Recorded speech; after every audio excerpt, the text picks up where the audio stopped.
noite, estamos aqui de volta na sua hora marcada, nesta quinta-feira, e nós vamos tratar hoje de um assunto bastante delicado, mas que a gente precisa tratar dele pela frequência como ele vem acontecendo na sociedade moderna. Na semana passada, o IBGE publicou um desdobramento do censo de 2010, e onde ele diz que 45% das mortes ocorridas no Brasil ocorrem entre jovens. Ou seja, metade das mortes são de jovens. E metade desses 45%, que são os jovens que morrem, metade deles é morte por chamado agente externo. Acidente, droga, assassinato, coisas desse tipo. E então, se nós temos esse número de jovens morrendo, os pais, a quantidade de pais que ficam órfãos é o dobro, que são 2 pais. E como é que os pais lidam com essa inversão? Que o correto seria que os pais morressem primeiro e os filhos depois? Se nós temos filhos morrendo antes, como é que ficam esses pais? Esse é o tema da nossa conversa hoje, com 2 pessoas que vivenciaram esse mesmo problema há 11 anos. 16 anos. Há 16 anos atrás.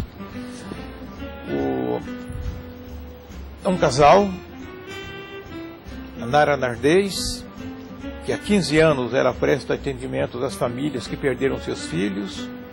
Ela fundou o Evangelho das Mães, que se realiza uma vez a cada mês, na primeira quinta-feira de cada mês. É autora do livro Intuitivo, que nós vamos falar sobre isso aqui no programa. Meu Filho Está Vivo é o nome do livro. Que é uma continuação do primeiro livro, chamado Mãe, Eu Estou Vivo, do seu filho Marco Nardez, psicografado pelo médium Pedro Novis Neves, cuiabano, que hoje mora no Rio, né? Mora no Rio. E o José Carlos Branco, marido da Nara, economista, escritor e empresário, autor dos livros Força Interior e Nas Trilhas do Carretão. Boa noite, José Carlos. Boa noite, Nara. Boa noite. Boa noite, Adolfo. Prazer em ter vocês aqui. Igualmente. Nara, você está... Eu também, antes de começar, eu quero dizer aos nossos telespectadores que o motivo de trazê-los aqui é porque eu também passei pelo mesmo problema. Exatamente no dia 7 de dezembro próximo agora, completa 7 anos que meu filho Marcelo morreu aos 29 anos num acidente de moto em Salvador. É um tempo recente ainda e que as dores, as feridas ainda estão abertas. Feridas abertas, né, Zé Carlos e Nara? Os pais, né? Com certeza. É como uma ferida, né? Com o tempo ela cicatriza. Aí, mas de vez em quando, né, dá aquela recaída, abre, sangra, aí cicatriza novamente. E aí o tempo vai passando. Quando a gente vê, já se foram quantos anos, né? 16 anos. Como é que você se sente, Zé Carlos, como homem, pai do Marco, né? Que se foi há 16 anos. Onofre, no começo, inicialmente foi muito difícil, tá?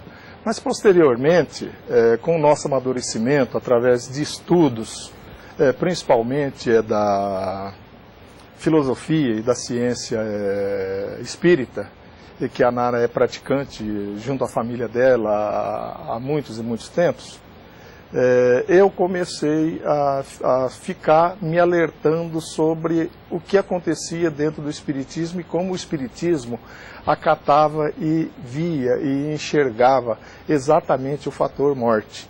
E eu me tornei, por curiosidade, por ser uma pessoa que sempre gostei de ler, sempre me dediquei em gostar de escrever, eu comecei a me aprofundar nos estudos e cheguei à conclusão de que realmente esses estudos para mim foram muito, muito importantes, porque eles conseguiram me explicar quem eu sou, o que eu estou fazendo aqui e para onde eu vou.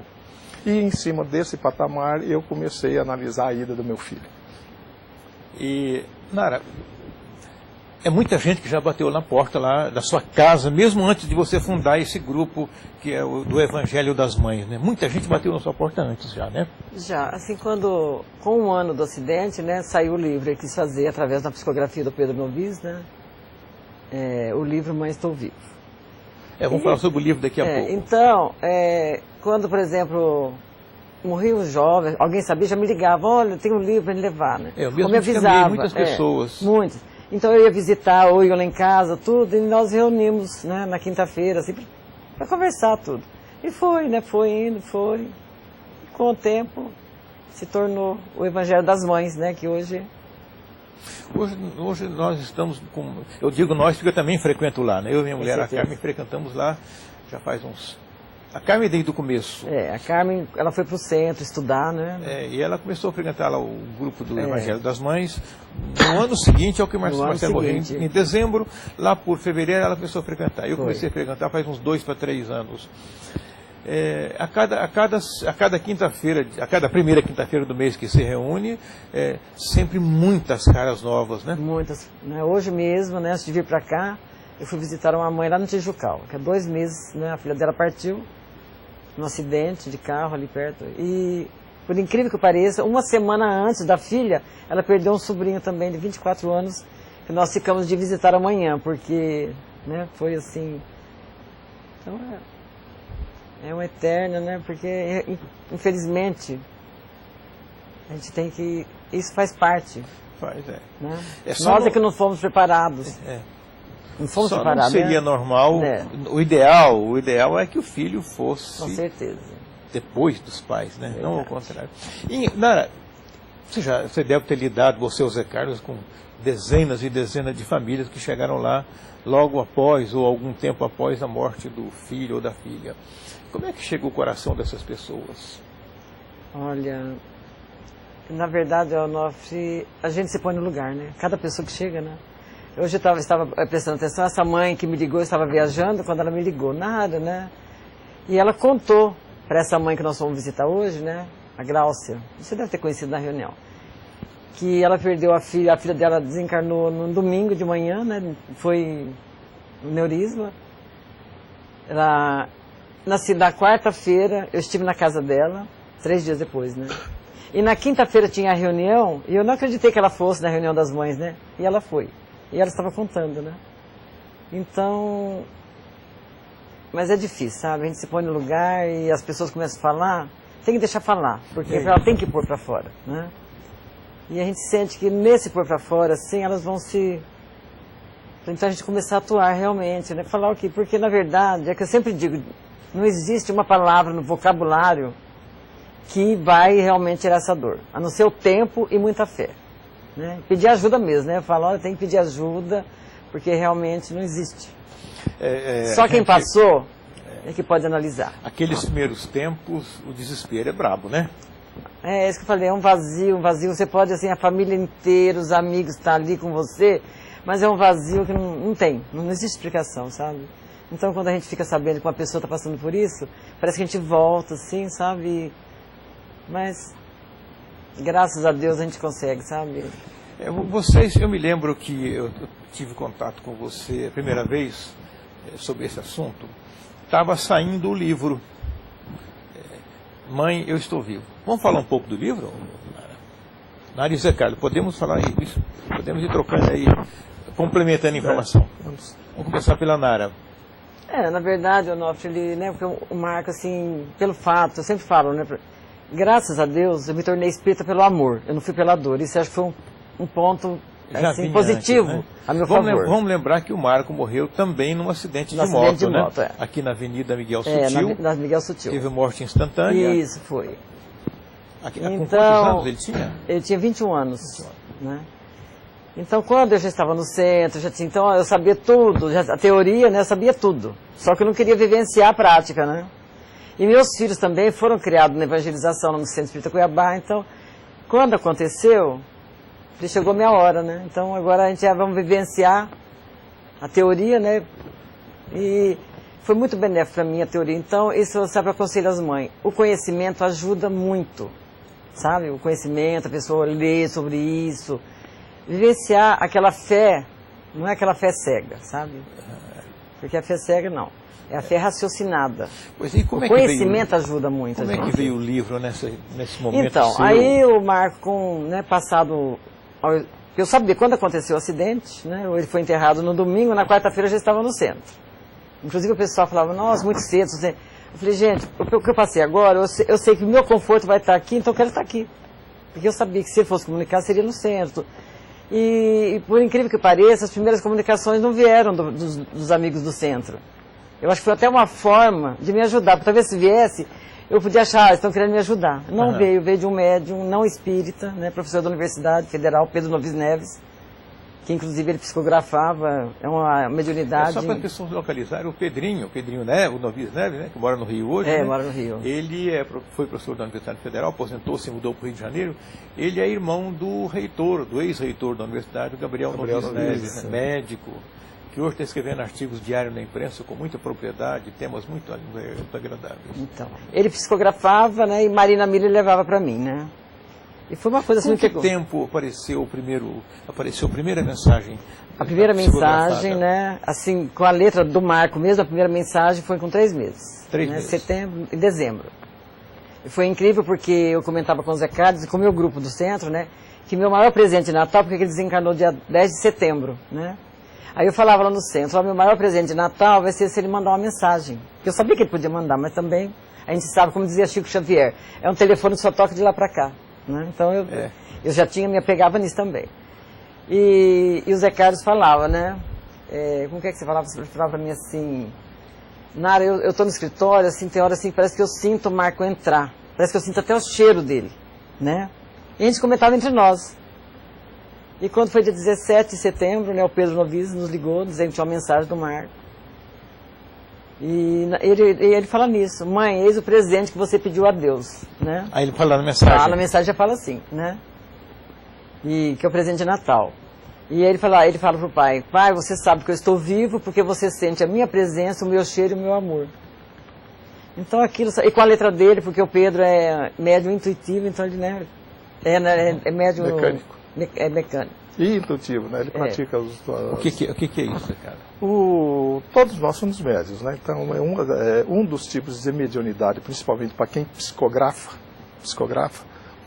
é médium mecânico. O espírito utiliza simplesmente o braço da pessoa, tá? A pessoa fica inconsciente e a pessoa psicografa inconscientemente. É inconsciente, médium inconsciente, Pedro. E o médium intuitivo, o espírito se apossa, digamos, da intuição da pessoa, do ser, tá? E com o pensamento em conjunto, ele intui aquele médium escreva ou transcreva aquilo que é o pensamento do espírito. Esse tipo de mediunidade intuitiva, com os meus estudos, hoje eu pratico, e a pessoa que realmente me ensinou a praticar isso foi exatamente o meu filho Marco. Então nós temos psicografado muita coisa. Você tem o livro, o seu livro Força Interior, ele foi assim, né? O Força Interior o Força Interior foi um livro que realmente foi naquela fase minha de transição, hora que eu comecei a me aperceber o valor do espiritismo. Eu estava então me descobrindo. Então esse livro Força Interior foi escrito realmente com o coração de um pai. Realmente. Logicamente que a interligação espiritual mediúnica ela é muito grande, alguém está me ajudando e me intuindo também, com certeza. Nós vamos chamar o primeiro intervalo comercial. Nós estamos conversando com a Nara Nardez, o Zé Carlos Castro Branco e sobre a questão dos filhos que partem mais cedo. Voltamos em seguida.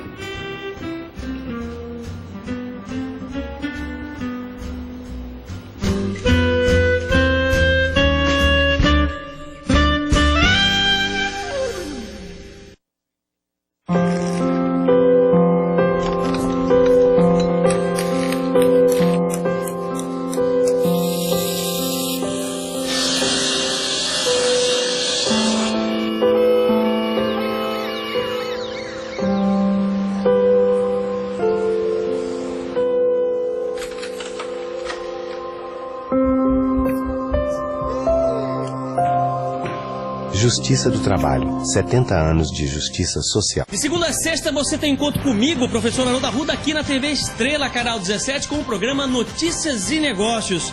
Política, economia, saúde, tudo que acontece no cotidiano das pessoas, tudo que acontece no cotidiano das cidades, necessariamente passa por aqui. Programa Notícias e Negócios, de segunda a sexta, a partir das 8h10. Eu espero você. Notícias e Negócios. Oferecimento. Água Puríssima.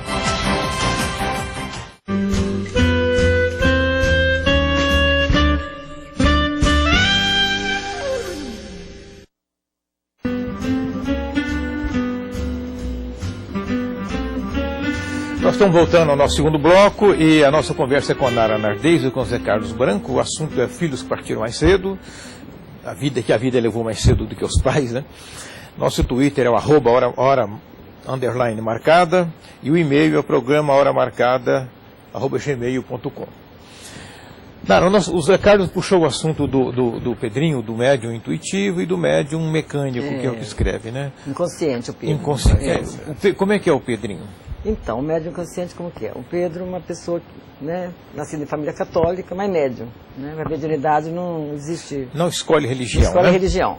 Dizer, na verdade, É um todos dom- nós somos é um médiums. dom Uns amados, pessoal. outros menos. É um dom pessoal, dependendo da religião. Só que o Espiritismo explica a mediunidade através dos estudos, né? Os vários tipos de mediunidade. E o Pedro é inconsciente, apesar que ele já tem várias mediunidades, porque ele é vidente também, né? Psicografa. E o Pedro tem uma mediunidade rara. Eu só sabia do Chico Xavier. Sim. Ele psicografa com a letra do espírito, igualzinha. Ah, isso é uma condição que algumas pessoas têm, Isso. diferente de outras. Diferente de outra.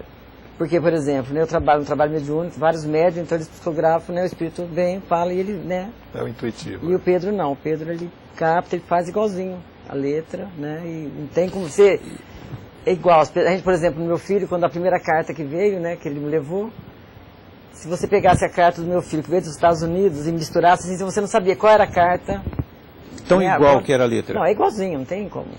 Nessa primeira carta ele falava, Nara, o Marco já falava que estava vivo, além do presente, sim. de um recado para o pai, ele falava que estava vivo. É, porque na verdade nós, através de médium, né, que no trabalho mediúnico, eu consegui falar com ele com um mês, através de uma médium que é psicóloga, né, foi uma coisa assim maravilhosa, porque emocionou todo o grupo, o Ari, todo mundo, e ele falou, né, pra mim, que eu sabia que isso ia acontecer, porque eu conto no meu livro que eu tinha intuição desde que ele nasceu, de que ele tinha um tempo determinado. Que é uma intuição que eu acho que todos nós, parece que temos, pelo tempo que eu converso com as mães, assim, eu sinto que parece que todas tinham um pressentimento que alguma coisa ia acontecer. Não sei se aconteceu com você. Com o Marcelo, nós tínhamos, a gente só veio perceber depois. Muitas vezes depois. Ele vivia numa velocidade maior do que a gente, ele tinha muita pressa na vida, tudo dele era muito apressado e obstinado. Então ele talvez tenha vivido uns 29 anos dele, tanto quanto eu com meus 67. Eu acredito que sim, cara. Mas você sabe que foi o A gente caso só do Marco. percebeu isso depois. O Marco ficou quase um ano nos Estados Unidos, chegou entrando na faculdade, quis fazer NPOR, estava fazendo NPOR, já estava pensando em fazer aviação. Aí eu falei para o Zé, não, agora não dá, né? Deixa eu terminar a faculdade primeiro, aí vai fazer, né? Então parecia que queria viver assim tudo, intensamente. É a pressa. Eles têm intuitivamente a pressa, né? E a gente só percebe depois, né, que você não era muito. No começo você ficou assim meio com as mensagens ou não? Você aceitou de boa? Como eu sempre disse, todo mundo sabe, eu sempre fui meio incrédulo, né? Sempre meio incrédulo. Inicialmente, eu li aquilo, né? Passava, mas o coração começa a apertar, como você diz, porque você está faltando uma pessoa que você convivia todo dia com ela. E aquilo vai te deixando numa situação realmente de mágoa, de depressão e coisa. E eu queria saber o que era aquilo, de onde é que vinha tudo isso. E por isso, então, que eu comecei a estudar. E então foi o que aconteceu. No começo, com os meus estudos, eu comecei a enxergar de modo diferente essas mensagens. E falei, poxa, pera um pouquinho, se está acontecendo, e aqui dentro tem digamos, material que realmente é muito sério, que aconteceu e que está acontecendo comigo. Informações que você informações achava que só reais. nós conhecíamos, informações bastante diferenciadas. Eu falei, poxa, eu acho que eu estou sendo bastante, digamos, ignorante e incauto em agir dessa forma. Poxa, então deixa eu realmente procurar, digamos, onde está a essência disso. E realmente com os meus estudos eu vim chegar realmente à grande verdade. E a grande verdade mesmo é que nós somos eternos. Aqui é só uma passagem mesmo, né? Nara, de todas as mensagens que o Marco mandou, tem o quê? Você tem assim, uma estimativa de número ou não? Olha, sinceramente, eu estava fazendo, né, hoje, preparando, pensando aqui, deve ter mais de 600 já, sabe? Mais de 600 mensagens. Delas, tem algumas em especial que te bateram mesmo no coração, assim, que você acha que foram muito relevantes para a missão, para a sua vida, para a sua família? Eu tive 2 passagens com o Marcos, assim, de vivência, né, de coisas que aconteceram, e uma mensagem que hoje, inclusive, eu estava contando para essa mãe. Porque eu falei para ela... Você perdeu a filha de 29 anos. É. Eu falei para ela que eu nunca fui ao cemitério. Não fui nem no velório, né? E nunca fui. Não tenho vontade de ir, né? E eu sei onde que ele está enterrado, porque foi entre meu pai e meu sogro, então mais ou menos assim, mas eu nunca tive vontade de ir e não fui. Então, como foi quase perto de finados, né? Então eu não estava aqui, viajei, né? Fomos para Campo Grande. Mas já no segundo ano, né? Quando fez um ano que foi... Eu acordei de manhã, né? E rezei e falei com ele, falei, meu filho, mamãe não vai no cemitério, não tenho vontade de ir lá, né? E conversei com ele, falava que amava ele, como... E eu tenho minha confecção que fica você conhece lá, com um quarteirão da minha casa, né? Isso. E não funciona sábado, e era um sábado. Aí eu levanto, não sei, eu fiquei, e as costureiras não vão, eu fiquei, de repente me deu vontade de ir na confecção, né? Eu fui lá, entrei, abri, não tinha nada, voltei para casa, era 9 e pouco. Quando foi 10 horas, o Pedro me ligou.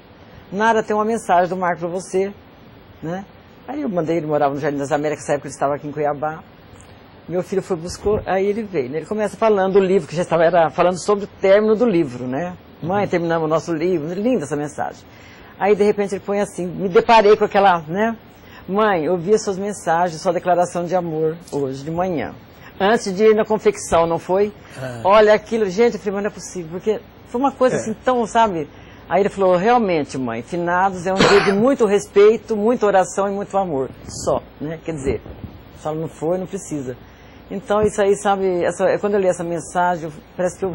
Agora, qual foi a que te deu independente da sua fé, que a vida não acaba com a vida física, continua numa vida espiritual, de todas as mensagens, alguma sim te deu uma convicção forte de que ele está vivo mesmo e que está atuando? Olha, Onofre, sinceramente, se eu não tivesse recebido mensagem, não ia mudar. Sabe, eu acho que, graças a Deus eu recebi, mas pelo fato de não receber mensagem, não quer dizer que a gente não acredite que eles continuem vivos. Então quer dizer que as famílias que perderam filhos, perder a palavra não é essa, né? Eu não gosto de falar isso. Famílias cujos filhos partiram mais cedo, mais cedo, não precisa, não tem que se agarrar necessariamente ao receber uma comunicação para ter essa certeza, né? Então... Inclusive você, né, participa lá, a primeira coisa que eu falo, olha gente, quem acha que vem aqui para receber mensagem, ninguém sabe se vai receber ou não. Eu me apego sempre naquele que o Chico dizia, telefone, é um telefone, só toca de lá para cá. Tanto é que tem reuniões que nós recebemos mensagens de pais e mães que não estão ali e que nós nem sabemos para quem entregar, mas o jovem manda, né? Então, eu acho que a mensagem é maravilhoso para quem recebe, eu acho que, nossa, é maravilhoso, mas não quer dizer que isso, vai... Nara, este livro aqui, daria para a gente, dá para a gente fixar... Esse aqui é o primeiro, né? Esse é o primeiro. O primeiro Mãe, eu estou vivo. Esse foi o primeiro, com as primeiras mensagens. E foi quando esse livro aqui, Nara? Quando completou 1 ano do acidente dele. 98? Não, ele desencarnou em 95, né? Setembro de 95. Nós lançamos o livro em setembro de 96. E esse outro aqui, que é o Meu Filho Está Vivo, isso aqui já é um livro seu mesmo, esse né? É um livro, assim, eu tive intuição, sabe? E 2 anos antes, em 94, ele me mandou uma mensagem, né? Quando fez 8 anos do primeiro livro, dizendo que tinha sido permitido que eu fosse o papel e ele a pena. E junto nós íamos escrever a história do amor de uma mãe e um filho que se comunica pela permissão divina. Eu fiquei louca, achei que eu já ia psicografar direto e não aconteceu. Me deu uma frustração, falei, eu não sou médium, né? Eu estou no centro, mas só que quando um dia, em 90, né, 2 anos depois, em 2006, um sábado, eu estava deitado com meu notebook no colo e eu comecei, sabe, a escrever algumas coisas, né? Fui embora. Quando eu vi já tinha 8 páginas. Aí quando eu li, eu me emocionei muito, dei pro Zé. É uma escrita intuitiva que é a mesma coisa sua, né, Zé? Sobre esse livro dela, eu queria fazer um comentário interessantíssimo, porque realmente interessante. A Nara nunca foi de gostar de escrever muito. Não, nunca escrevi. Sempre foi uma grande leitora, sempre foi, digamos, uma pessoa muito culta pela leitura. Mas escrever para ela é meio complicado. E eu não, eu sempre gostei de escrever, desde jovem. A minha própria profissão exigia disso dentro das nossas empresas, de que a gente realmente escrevesse. E ela começou a escrever, e depois que ela escreve essas primeiras 8 páginas, ela chegou e falou: bem, você precisa dar uma olhada para mim, para você orientar. Eu virei para ela, grudei e falei: hora que estiver pronto, eu vejo. O fato interessante aconteceu aí. A hora que ela terminou o livro, ela virou para mim e falou: agora você vai ler o livro. Eu li o livro dela inteirinho, eu não corrigi nada e não acrescentei nada. Então, como que se explica um negócio desse? Realmente, ela foi muito bem intuída. Nara, vamos voltar aqui. Nara e Zé Carlos. O livro, ele acabou se tornando depois um instrumento para ajudar famílias que estão vivendo essa experiência de terem filhos partido mais cedo. Com certeza. Tem sido assim. Muito, inclusive nós temos aquela, não sei se você, aquela nossa amiga de Poconé, né, que os 2 filhos a Neia, né? desencarnaram no acidente de moto, né? Ela me falou que ela ganhou 5 livros no dia do acidente do filho. Né, que a pessoa falou, e assim, você não tem notado, que o pessoal procura, sabe? E onde liga assim, tem livro para você dar para alguém, e aí vai, sabe? Formou uma corrente o livro. Você fez mais de uma edição, não foi? Já estamos na segunda, né? Do Marco nós fizemos 2 e o meu também, já 2. Do Marco já está terminando. Né? Já reservei mais para as mães, agora viajei para o interior de São Paulo, levei o meu, né? Meu filho está vivo. E o do Marco eu deixei para as reuniões das mães, que a gente sempre... Bom, nós vamos chamar um outro intervalo e nós vamos voltar. E eu queria agora falar um pouco mais sobre a situação das famílias que estão... Como é que elas estão ficando e como é que elas devem proceder para sobreviver em relação a si mesmos e em relação aos outros filhos que ficam. Nós vamos ao intervalo e voltamos em seguida com essa colocação.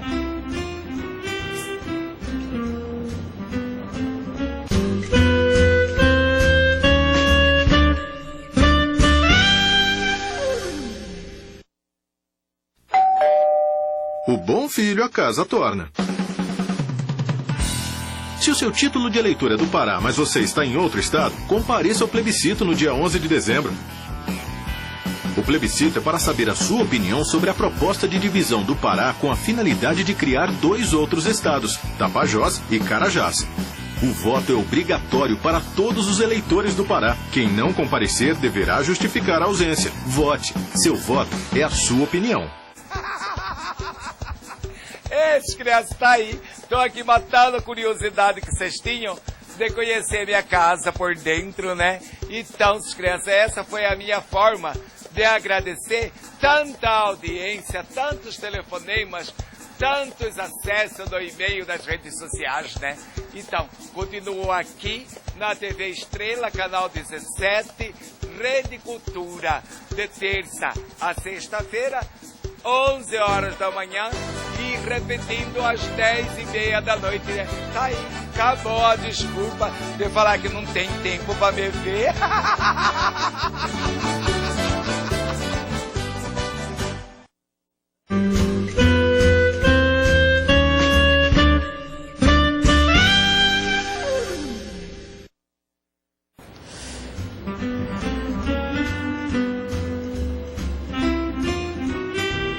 Bom, nós estamos voltando ao terceiro bloco. A nossa conversa hoje é com a Nara Nardez e com o Zé Carlos de Castro Branco, e o assunto nosso é famílias que tiveram filhos que partiram mais cedo da vida. Eu queria, antes de começar a questão, agradecer a participação da Viviane Fortes. Ela falou via Twitter, comentou que teve uma irmã que partiu há 3 anos e a sobrinha 26 dias depois. E depois de conversar com a Nara sobre a vida após a morte, ajudou bastante. E ela está dizendo, Nara, que leu o livro Meu Filho, Estou Vivo 5 vezes. Mãe, estou vivo, né? Deu 5 vezes. E ajudou muito. Mas a gente queria tocar um pouco agora nesse assunto. Como lidar, Nara? No dia a gente está em casa, eu vou começar por mim. Eu estava em casa à noite, meu filho morava em Salvador, tranquilo, trabalhando no computador, assim do lado da